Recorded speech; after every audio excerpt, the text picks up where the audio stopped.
Morning, students. Today I will be discussing the first chapter in auditing of 6th semester BBA. In the first chapter, we will study the origin of auditing, definition, meaning and definition, and features of auditing. First of all, let us discuss about the origin of auditing. Origin of auditing may be traced back to the early stages of civilization. ನಾಗರಿಕತೆಯ ಪ್ರಥಮ ಕಾಲ ಇದೆಯಲ್ಲ, ಆ ಕಾಲಕ್ಕೆ ಇದನ್ನು ನಾವು trace ಮಾಡಬಹುದು. Mainly for state and public auditing. ಆ ಸಂದರ್ಭದಲ್ಲಿ ಸ್ಟೇಟ್ ಮತ್ತು ಪಬ್ಲಿಕ್ ಆಡಿಟಿಂಗ್ ಮಾತ್ರ ಇತ್ತು. Audit of the business services were very rare. ವ್ಯವಹಾರ ಸಂಸ್ಥೆಗಳ ಆಡಿಟಿಂಗ್ ತುಂಬಾ ಕಡಿಮೆ ಇತ್ತು, ಯಾಕಂದ್ರೆ because size of the business was very small. Auditing as it exists today can be associated with the introduction of large-scale production as a result of Industrial Revolution in 18th century. 18th century ಉಂಟಾದಂಥ industrial revolution, ಕೈಗಾರಿಕಾ ಕ್ರಾಂತಿಯ ನಂತರ large scale production start ಆಯಿತು. ಆ ನಂತರ ನಾವು auditing ಅನ್ನ, ಇಂದಿನ ರೀತಿಯ ಆಡಿಟಿಂಗ್ ಅನ್ನು ಕಾಣ್ತಾ ಇದ್ದೇವೆ. Professional audit received recognition with the passing off British company act 1862. ಅಂದರೆ ಪ್ರೊಫೆಷನಲ್ ಆಡಿಟರ್ ನಾವು ಕಾಣೋದು ಯಾವಾಗ ಅಂದರೆ ಬ್ರಿಟಿಷ್ ಕಂಪನಿ ಆಕ್ಟ್ 1862 ಪಾಸ್ ಆದ ನಂತರ. And institute of chartered accountants of England and Wales was incorporated on May 11, 1880 to prepare professional auditors. Professional ಆಡಿಟರ್ಸನ್ನು, ವೃತ್ತಿಪರವಾದಂತಹ ಆಡಿಟರ್ಸನ್ನು ಪ್ರಿಪೇರ್ ಮಾಡಲಿಕ್ಕೆ ಬೇಕಾಗಿ ಅವರು ಈ ಒಂದು ಸಂಸ್ಥೆಯನ್ನು ಹುಟ್ಟುಹಾಕಿದ್ರು. ಆ ನಂತರ ಏನಾಯ್ತಂದರೆ ಇನ್ನೂ ಸಹ ಹೆಚ್ಚು ಆಡಿಟಿಂಗಿಗೆ ಹೆಚ್ಚು ಪ್ರಾಮುಖ್ಯತೆ ಬಂತು. ಇನ್ನು ಆಡಿಟಿಂಗ್ ಇನ್ ಇಂಡಿಯಾ, ಇದನ್ನು ನಾವು 4 ಹಂತದಲ್ಲಿ ಕಲಿಬಹುದು. From 1914 to 1932 first stage. Company act 1913 came into force on April 1914.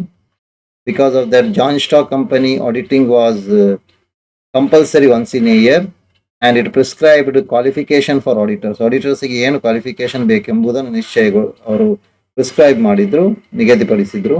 And in 1918 government of Bombay started to conduct a course, that is GDA, government diploma in accountancy ಅಂತ ಒಂದು course start ಮಾಡಿತ್ತು.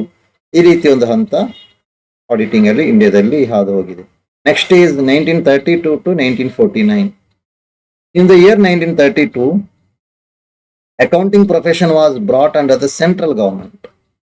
Central government set up a board called Indian Accountancy Board, and central government issued certificate also, that is issued certificate, and auditors were registered. From 1949 to 1956 in India, the central government passed a act, that is Institute of Chartered Accountant Act, and according to the act, the CA exam was conducted by this institute. Those who qualify are called as chartered accountant. They are the ACA, and after having a prescribed number of years of practical experience, they will be FCA. And from 1956 onwards, a different picture came into existence. That is, Company Act 1956 was enacted, and it has laid down provisions regarding the appointment of auditors. Duties, powers, and liabilities of the auditors were also fixed by the Company Act 1956. This is a brief picture of how the auditing originated and what is the historical development of the auditing in India. And now we will study the meaning and definition of auditing. First of all, a definition given by R.B. Bose. Audit may be said to be the verification of accuracy and correctness of the books of accounts by an independent person qualified for the job and not in any way connected with the preparation of such accounts. So according to this definition, auditing ಅಂತ ಹೇಳುವಾಗದು ಏನು ಮಾಡ್ತದೆ ಅಂದರೆ books of ಅಕೌಂಟ್ನ correctness ಮತ್ತು ಅಕ್ಯುರೇಸಿಯನ್ನು verification ಮಾಡುತ್ತೆ. ಒಬ್ಬ independent person, ಸ್ವತಂತ್ರ ವ್ಯಕ್ತಿ ಮಾಡ್ತಾನೆ. ಅವನು ಕ್ವಾಲಿಫೈಡ್ ಆಗಿರಬೇಕು, ಅವನ ಆಡಿಟರ್ ಕ್ವಾಲಿಫೈಡ್ ಆಡಿಟರ್ ಆಗಿರಬೇಕು. ಅವನಿಗೆ ಈ ಅಕೌಂಟ್ ಪ್ರಿಪೇರ್ ಮಾಡೋದ್ರಲ್ಲಿ ಯಾವುದೇ ರೀತಿಯ ಏನು ಭಾಗಿದಾರಿಕೆ ಇರಬಾರ್ದು. ಅಕೌಂಟೆಂಟ್ ಆಗಿ ಕಂಪನಿಯಲ್ಲಿ ವರ್ಕ್ ಮಾಡುವವರೇ ಏನ್ ಮಾಡ್ಲಿಕ್ಕೆ ಇಲ್ಲ ಅಂದ್ರೆ ಆಡಿಟರ್ ಆಗಿ ಇಲ್ಲಿ ವರ್ಕ್ ಮಾಡ್ಲಿಕ್ಕೆ ಇಲ್ಲ. ಹೀಗೆ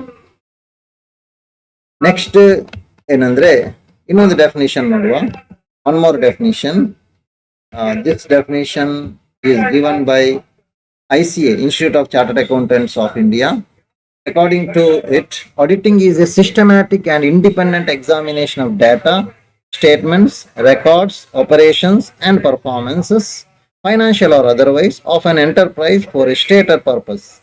In any auditing situation, the auditor perceives and recognizes the prepositions before him for examination, collects evidences, evaluates the same, and on this basis formulates his judgments, which is communicated through his audit report. ಇದು ICA ಅವರು ಮಾಡುವಂಥದ್ದು ಕೊಟ್ಟಂತ definition. ಅಂದ್ರೆ systematic and independent examination ಆಗ್ಬೇಕು. ಇಲ್ಲಿ ಯಾವುದನ್ನ? Data, statement, records, operations and performances of an enterprise. ಅಂದ್ರೆ ಒಂದು ಕಂಪನಿ ಎಲ್ಲಾ ವಿಷಯಗಳನ್ನ ಅವರು ಎಕ್ಸಾಮಿನೇಷನ್ ಮಾಡ್ತಾರೆ. ಫೈನಾನ್ಷಿಯಲ್ ಇರ್ಬೋದು, ನಾನ್ ಫೈನಾನ್ಷಿಯಲ್ ಕೆಲವೊಮ್ಮೆ ಇರ್ತದೆ. In any auditing situation, auditor perceives and recognizes the preposition before him for examination. ಅವನು ಏನು ಎಕ್ಸಾಮಿನೇಷನ್ ಮಾಡಬೇಕು, ಯಾವ ರೀತಿಯಲ್ಲಿ ಮಾಡ್ಬೇಕು ಎಂಬುದರ ಬಗ್ಗೆ ಒಂದು ಪ್ರಿಪೋಸಿಷನ್ ಇರ್ತದೆ ಅವನಲ್ಲಿ. ಆ ರೀತಿ ಅವನು ಮಾಡ್ತಾನೆ. ಅದಕ್ಕೆ ಬೇಕಾದ ಎವಿಡೆನ್ಸ್ ಅನ್ನ ಕಲೆಕ್ಟ್ ಮಾಡ್ತಾನೆ, ಅದನ್ನು ಇವ್ಯಾಲ್ಯುವೇಟ್ ಮಾಡ್ತಾನೆ. ಅದರ ಆಧಾರದಲ್ಲಿ ಅವನೊಂದು ಜಡ್ಜ್ಮೆಂಟ್ಗೆ ಬರ್ತಾನೆ, ಒಂದು ನಿಗಮನ ಅಥವಾ ಒಂದು ನಿಲುವನ್ನು ಅವನು ತಾಳ್ತಾನೆ. ಈ ಕಂಪನಿ ಆಡಿಟಿಂಗ್ ಯಾವ ರೀತಿ ಇದೆ ಅಂತ ಹೇಳಿ, which is communicated through his audit report. ಅದನ್ನೆಲ್ಲ ಮಾಡಿದ ನಂತರ ಕೊನೆಗೆ ಆಡಿಟ್ ರಿಪೋರ್ಟ್ ಮಾಡಿಕೊಂಡು ಅದನ್ನು ಕಮ್ಯುನಿಕೇಟ್ ಮಾಡ್ತಾನೆ. ಇದು ಡೆಫಿನೇಷನ್ ಎರಡು ಕೊಟ್ಟೆ. ಇದರ ಆಧಾರದಲ್ಲಿ ನಾವು ಕೆಲವೊಂದು ಫೀಚರ್ಸ್ ಅನ್ನ, ಆಡಿಟಿಂಗಿನ ಫೀಚರ್ಸ್ ಅನ್ನ ಲಿಸ್ಟ್ ಮಾಡಬಹುದು. First of all, auditing is A systematic and scientific examination of books and financial statements. ಅದು ಸಿಸ್ಟಮ್ಯಾಟಿಕ್ ಆಗಿ, ಸೈಂಟಿಫಿಕ್ ಆಗಿ ಬುಕ್ಸ್ ಆಫ್ ಅಕೌಂಟ್ ಅನ್ನ ವೆರಿಫಿಕೇಶನ್ ಏನೆಲ್ಲ ವಾಚಿಂಗ್ ಎಲ್ಲವನ್ನ ಮಾಡ್ತಾರೆ ಆಡಿಟಿಂಗ್ ಅಲ್ಲಿ. ಮತ್ತೆ ಎರಡನೇದು inspection, checking and verification and inspection, checking, verification and scrutiny. ಇದರಲ್ಲಿ ಇನ್ಸ್ಪೆಕ್ಷನ್ ಆಗ್ತದೆ, ಚೆಕಿಂಗ್ ಆಗ್ತದೆ, ವೆರಿಫಿಕೇಶನ್ ಆಗ್ತದೆ, ಸ್ಕ್ರೂಟಿನಿ ಆಗ್ತದೆ. ಇವೆಲ್ಲವನ್ನ ಇಲ್ಲಿ ಮಾಡ್ತಾರೆ. ಮತ್ತೆ verification of assets and liabilities. So auditing includes verification of assets, verification of liabilities also. ಮತ್ತೆ examination of the books of account prepared by others. Accountant prepare ಮಾಡುವಂತ ಬುಕ್ಸ್ ಆಫ್ ಅಕೌಂಟ್ ಅನ್ನು auditor ಏನ್ ಮಾಡ್ತಾರೆ? ಎಕ್ಸಾಮಿನೇಷನ್ ಮಾಡ್ತಾರೆ. Examination of the books of account and records by an independent person. ಈ examination ಮಾಡೋದು ಯಾರಾಗಿರ್ಬೇಕು? ಸ್ವತಂತ್ರ ವ್ಯಕ್ತಿ ಆಗಿರ್ಬೇಕು, ಇಂಡಿಪೆಂಡೆಂಟ್ ಪರ್ಸನ್. ಮತ್ತೆ examination of books of account by a qualified person. ಅದು ಆ ಇಂಡಿಪೆಂಡೆಂಟ್ ಪರ್ಸನ್ ಏನಾಗಿರ್ಬೇಕಂದ್ರೆ ಕ್ವಾಲಿಫೈಡ್ ಆಗಿರ್ಬೇಕು. He should have passed chartered accountant examination. He should be A CA. Examination on the basis of documentary evidence. ಈ ಎಲ್ಲ examination ಏನು ಹೇಳಿದೆ, ಇದನ್ನ ಮಾಡೋದು ಯಾವುದರ ಆಧಾರದಲ್ಲಿ ಅಂದ್ರೆ ಡಾಕ್ಯುಮೆಂಟರಿ ಎವಿಡೆನ್ಸ್, ಅಂದ್ರೆ invoice, receipts, vouchers, payment vouchers, debit note, credit note, ಇವೆಲ್ಲವನ್ನ ನೋಡಿಕೊಂಡು ಇವನು ಎಕ್ಸಾಮಿನೇಷನ್ ಮಾಡ್ತಾನೆ. ನೆಕ್ಸ್ಟ್ ಫೀಚರ್ ಏನಂದ್ರೆ examination of books of account may be made throughout the year or periodically. ವರ್ಷ ಇಡೀ ಕಂಟಿನ್ಯೂಸ್ ಆಡಿಟಿಂಗ್ ಮಾಡ್ಬೋದು, ಅಥವಾ ಪೀರಿಯಾಡಿಕಲ್ ಆಗಿ ಇಂಟರಿಮ್ ಆಡಿಟ್ ಮತ್ತು ಫೈನಲ್ ಆಡಿಟಿಂಗ್ ಹಾಗೆಯೂ ಮಾಡ್ಬೋದು. ಬೇರೆ ಬೇರೆ ಪೀರಿಯಡ್ಸ್ ಅಲ್ಲಿ ಮಾಡ್ಬೋದು. ಇನ್ನು 10th one is ascertainment of authenticity and accuracy of the financial information.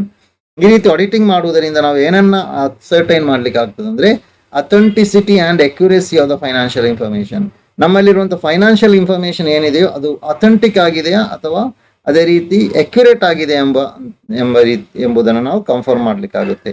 Again 10th one, expression of opinion about the truth and fairness of the financial statements. ಅಂದ್ರೆ ಇಲ್ಲಿ ಎಲ್ಲವನ್ನ ಚೆಕ್ ಮಾಡಿದ ನಂತರ, ಅಕೌಂಟ್ಸ್, ಬುಕ್ಸ್, ವೋಚರ್ಸ್, ವಾಚಿಂಗ್ ಎಲ್ಲ ಮಾಡಿದ ನಂತರ ಕೊನೆಯದಾಗಿ ಅವನು ಆಡಿಟರ್ ಏನ್ ಮಾಡ್ಬೇಕಂದ್ರೆ ಆಡಿಟರ್ ಒಂದು ಒಪಿನಿಯನ್ ಅನ್ನ ಕೊಡ್ಬೇಕಾಗುತ್ತೆ. ಒಪಿನಿಯನ್ ಕೊಡ್ತಾನೆ ಯಾವುದರ ಬಗ್ಗೆ ಅಂದ್ರೆ ಅವನು ಈ ಫೈನಾನ್ಷಿಯಲ್ ಸ್ಟೇಟ್ಮೆಂಟ್ ನ ಟ್ರೂತ್ನೆಸ್ ಮತ್ತು ಫೇರ್ನೆಸ್ ನ ಬಗ್ಗೆ ಅವನ ಒಪಿನಿಯನ್, ಅಭಿಪ್ರಾಯವನ್ನು ವ್ಯಕ್ತಪಡಿಸ್ತಾನೆ. 11th feature of auditing is it applies to business concerns as well as to the non-business concern. Auditing ಮಾಡೋದು ಕೇವಲ ಬಿಸ್ನೆಸ್ ವ್ಯವಹಾರ ಸಂಸ್ಥೆಗಳಿಗೆ ಮಾತ್ರ ಅಲ್ಲ, ಬಿಸ್ನೆಸ್ಗೆ ಮಾತ್ರ, non business charitable associations, religious organisations ಎಲ್ಲಕ್ಕೂ, ಸೋಷಿಯಲ್ ಆರ್ಗನೈಸೇಷನ್ ಎಲ್ಲಕ್ಕೂ ಆಡಿಟಿಂಗ್ ಮಾಡ್ಬೋದು. ಇದಿಷ್ಟು ಆಡಿಟಿಂಗ್ನ ಫೀಚರ್ಸ್. ಸೊ ಇಲ್ಲಿಗೆ ನಾವು ಇವತ್ತಿನ ಕ್ಲಾಸನ್ನು ಕನ್ಕ್ಲೂಡ್ ಮಾಡ್ತಾ ಇದ್ದೇವೆ. See you again in the next video. Okay.